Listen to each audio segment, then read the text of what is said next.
There has been a massive change to building in Rust. It might seem like a minor change to most, but recently Rust has changed how much loot a box can hold. Now this many boxes holds as much as this many used to. This means that a lot of players will be looking to make use of more compact and efficient bases, as this tends to give you more expansion options and can help you stay off the radar of some larger groups, as well as just living out of multiple bases. And that's where today's build comes in. Taking advantage of this change and a couple other building tricks, we're bringing you the last 2x1 you'll ever need. Today's video is sponsored by Outplayed. Outplayed is an app designed to record your gameplay and so much more. With Outplayed, you'll never have to worry about missing out on those amazing moments in almost all of your games. With options to record the entire session, or just key moments, you'll be ready no matter what happens. Add that personal touch with its in-app webcam capture to get those genuine reactions. Of course, when all is said and done, easily edit your clips or gameplay in-app using its own video editor. Then you can upload the clips directly to your friends or straight to your own channel. Download Outplayed today using the link description to support the channel. When I go to build this base, I tend to build it as a main base or one of many main bases. For that reason, I tend to prefer to build this base in a low dip in the terrain. It is a spot where it goes a little lower than you'd expect, allowing you to camouflage this base a lot better. That said, we are going to start with this one square back corner as our initial 1x1 base.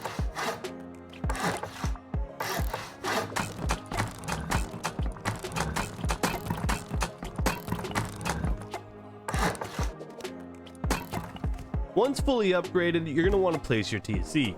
When placing your TC, you'll want to place it on the same side as whatever side your triangle is. Once you find that side out, you're going to want to place it in this orientation and line it as close as to the back wall as possible. Once you get that placement, bring it all the way over to the right and we can place our TC. If done correctly, you'll have plenty of room to put a bag right here. That bag should also be tight up against that wall. Sealing up this room, we'll be able to work from here as we expand outward. Life in this little area of the base is a little cramped, but we're going to place our first large box against this wall here.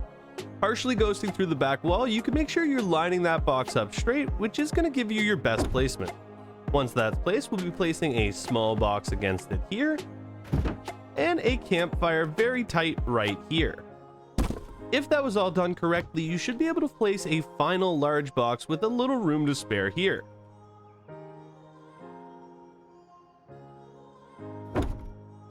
With a very cheap initial upkeep and cost, getting this base going is no hassle at all. Moving on to the expansion area, we do need to get this area closed off. Just as we did in there, we are going to be putting half walls around this entire lower area and placing large walls on top of them.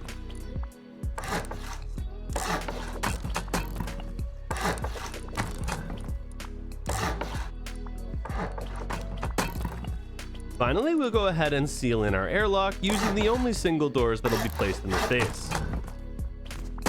Having the airlock in this orientation is my personal preferred method as it allows for much better countering.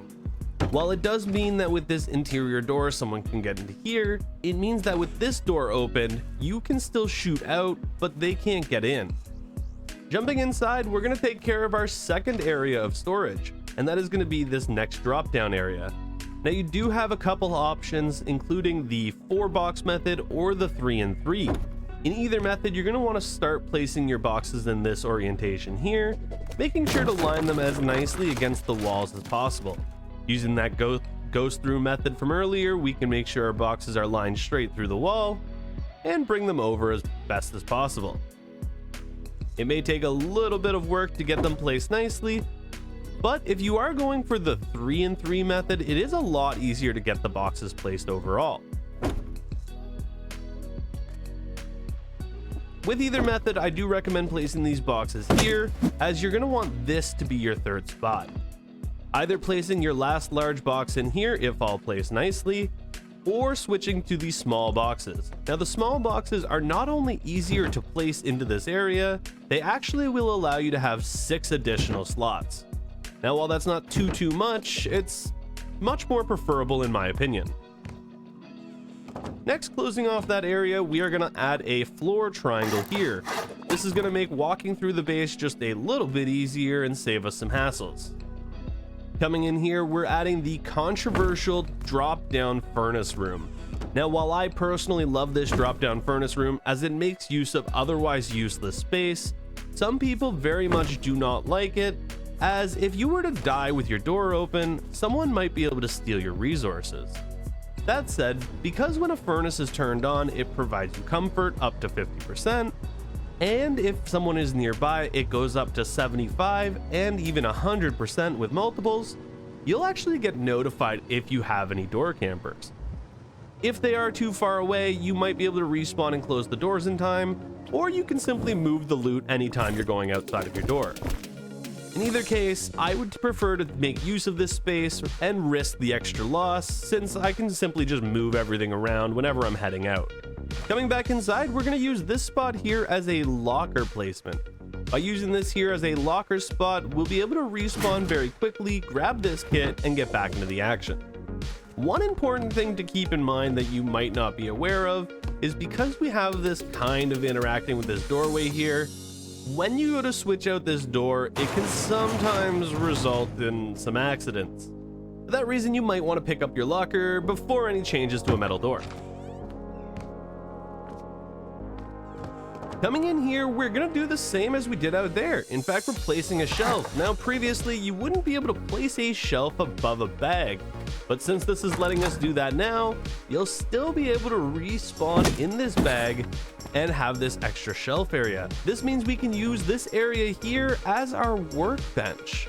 Sticking up to a workbench 3 as well as a box underneath it, we can use this as our crafting area with easily accessible loot all throughout our base.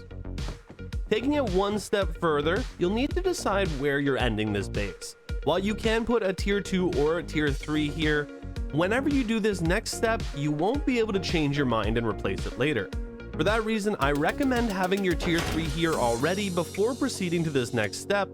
However, if you never intend to get to tier 3, it's perfectly fine. Coming outside, we're going to place a temporary shelf, a half wall, and another shelf. Close the door and make our way back inside. We can place a shelf across here. Go ahead and upgrade that shelf to wood or stone. I prefer stone just to not have wood upkeep in the base once the wood doors are removed. And then we can place some more boxes up here. Now the boxes up there can be fairly tricky to place. For that reason, we're going to give us an extra step here. Now, one thing you might have noticed is that this base doesn't have room for some of the utilities that you might want in your base, those being things like a research table or a workbench. Now, in order to get the final box up there, you will need to be at the stage where you have a garage door. Until that point, you won't be able to get that second large box up there, at least not easily or without taking your roof off. But once that is done, we can nicely slide in that large box and close the door behind it. Of course, with our nice little respawn room here, we can quickly respawn, grab anything we need here, jump up here, and grab from our locker kit, which you will have to replace once you've got the garage door on. If you are running into difficulties or you don't want to risk the locker breaking, you can always just place it in the middle and give up that small box. Now, as promised, we still don't have room for a research or repair bench. Thanks to a neat little building trick, we can actually utilize this space here, either using it for a research table, a repair bench, or even another bag. This means you can easily have two teammates chilling in this base in a very, very tight fit. Whenever you're done, simply pick up whatever bench you've got there and move on with your day. While it is a little bit inconvenient, it's made up for by the fact that there is so much storage it'll never really be a problem, and, well, the easy maneuverability.